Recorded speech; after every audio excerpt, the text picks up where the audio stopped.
Carol Stiles at healthykitchens.com, and today we're going to show you how to make pita breads in our beautiful Bosch Universal Plus machines. It's real easy and they make wonderful tasting pitas. We're going to start today with 2 cups, which is a very small amount for a Bosch machine, but we're putting in 2 cups of warm to hot water. And the other liquid that we're going to use is a tablespoon of honey. And put that in as well. And to this, we're going to put in 2 cups of our fresh ground whole wheat flour that we just milled here. 100% whole wheat pitas. And I'm going to put in about 1.5 cups here to start and add the rest a little later. On top of the flour, we will put in 2 tablespoons of our sap yeast. Now that seems to be a lot of yeast for that little bit amount of water and flour. But remember, we're making pitas that we want a lot of air in, and so they require a little more yeast than a normal bread recipe would put in. We're also going to add 1 teaspoon of salt, just to give it some flavor. And I'm going to put it in a little different area than I put the yeast. Salt and yeast don't mix well, so we keep them separate. We are also going to put in 2 tablespoons of our dough enhancer. The dough enhancer will make them lighter and will hold the gluten texture that we're going to produce by kneading in our Bosch machine. It'll hold it a little better. So we've got basically all the ingredients in the bowl with the exception of the remainder of our flour. We'll turn the machine on speed 1 just to mix in the flour, the first bit of flour, into the mixture.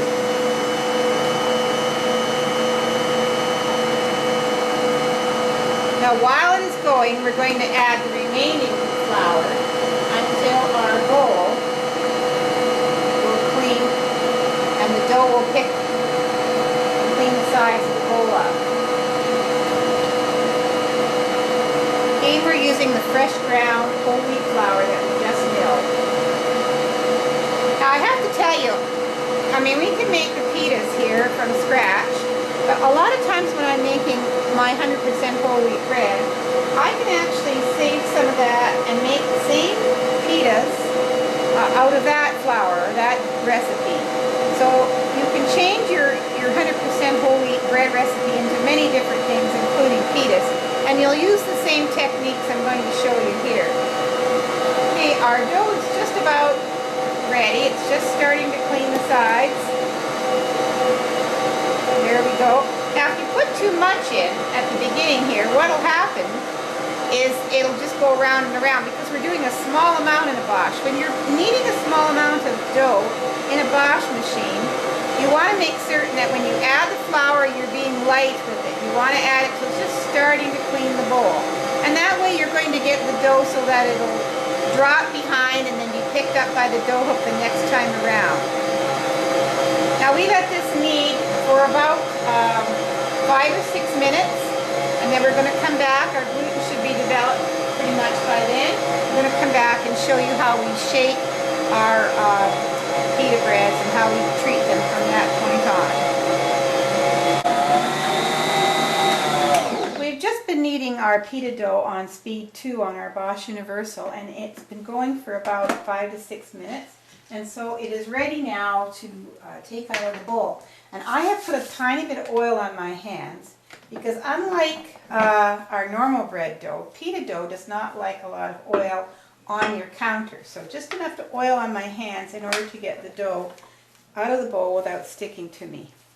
Now we're going to take and put it, I put a little whole wheat flour on the counter, so we're going to take and put it on this flour counter. And I'm going to squeeze out balls about the size of a small baseball. And we're going to just divide the dough into these balls. You'll get about 24 of them out of this batch of dough. And so it's a good idea to make all your little balls first. And then once you've got them all made, we take each one of the little balls and put it on the floured surface, and we're going to get flour on both sides of it. And I have a really humongous rolling pin here, which I like to use for my pies. And it's a little big for doing pitas, but it certainly will work. But we're going to roll the dough flat. Need a little more flour on that. We shouldn't have it sticking to the rolling pin. And they should roll out into about 5 to 6 inch circles. And flip it over a couple times to make certain both sides are floured. Now, the one thing about pitas is they don't like being stretched, which is different from our regular bread dough. And this is very important. We're going to pick the little ball up and we're going to turn it over and put it onto a dry tea towel. And once we have our pitas on the dry tea towel, we're going to cover them up with another tea towel and let them rest for 10 minutes to a half an hour. And this is very important that you let this happen with the pitas. They don't really rise. Once we flatten them like this, they don't really rise, but that resting time will help produce the air that we need when we go to bake them. So pick it up off the counter and watch, I actually flip them over onto my hand and then put them onto the tea towel. And then, like I said earlier, we're going to cover them with a dry tea towel, and that way they can sit there without getting any air at them and rest for about 10 minutes. Alright, we've let our pitas now rest for about 15 minutes, and I want you to see that I have stacked them. I've got some on the bottom tea towel and then some on top of them. It doesn't hurt to stack them on one another while they are resting. Now this is a very important step. We're going to use either a cooling rack, or you could use a pizza stone that is right in your oven that's been heated up. But we're going to use a cooling rack because pitas need air and a lot of hot air to be able to bake properly. We're going to pick the pita up and gingerly turn it over onto our hand and then put it right on the cooling rack. And this is important that they get the flip, that we turn them over as we're doing this. I don't know why, but they don't work properly if you don't give them the turnover while they're when they're coming off the resting stage. Now we're going to take the cooling rack and I'm going to put it in a hot oven. I've turned my oven up to 500 degrees. If your oven doesn't go that hot, go up to 450, whatever it goes up to. And if you have a convection oven, that's probably the best to use because, like I said, they like hot air as they're baking. And we're going to watch them bake because it's the most exciting thing to do, to watch pitas bake. They will rise right before your very eyes. Alright, we've put it in our convection oven at 475 degrees, and as you watch you can see that they are starting to rise as they are baking. Because we use a really hot oven, the heat of the oven hardens the outside very quickly, but at the same time it expands the yeast very quickly, and that's why they blow up virtually right before your very eyes. And they will pop right off that rack. So the important thing to remember when you're baking these pitas is, number one, it has to be a hot oven, as much air as you can give it. So if you have a convection oven, look at that, there they go, just like little balloons. And using a cooling rack, and that will help them rise up very high. They're only going to bake for about 3 minutes, and once they're baked, we'll take them out, let them cool, and they'll be ready to use. And we'll be doing the next batch right after it. Okay, they've had about 3 or 4 minutes here in the oven, and you can see the edges have started to turn brown.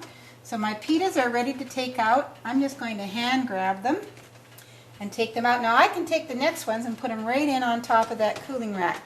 We don't use the oven racks because the oven racks are too wide apart and the edges of the pitas would fall through them. But you can see what a beautiful job they are. We're going to let them cool for about 10-15 minutes, and then we just cut them in half and they're ready to use.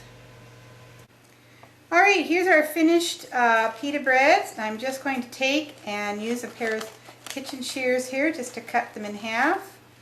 And you can see that we've got a nice empty center here for our fillings.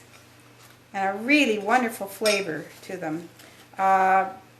These are the easiest things to make, so I recommend you try them.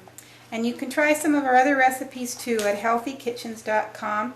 If you have some questions or would like to order our Bosch Universal machines, you can call us on our toll-free number at 1-888-735-1044. Thanks again.